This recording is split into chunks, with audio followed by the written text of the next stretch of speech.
తాజా వార్తలు, వార్తా కథనాల కోసం సబ్స్క్రైబ్ చేయండి స్వేచ్ఛ టీవీ, ఫ్రీడమ్ ఆఫ్ వాయిస్. 1,00,000 కోట్లతో నిర్మించిన కాళేశ్వరం నీళ్లలో నిండా మునిగింది.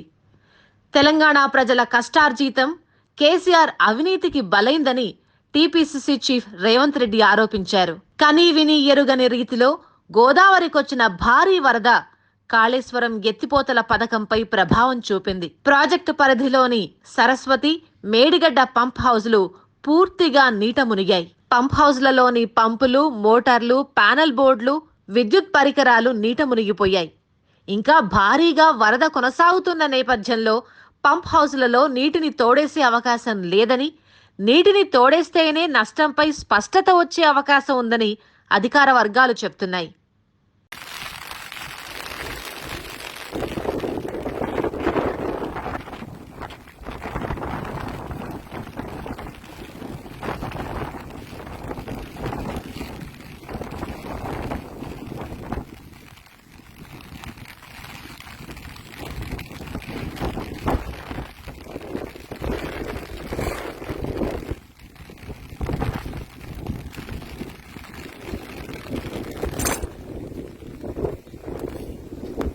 తాజా వార్తలు, వార్తా కథనాల కోసం సబ్స్క్రైబ్ చేయండి స్వేచ్ఛ టీవీ, ఫ్రీడమ్ ఆఫ్ వాయిస్.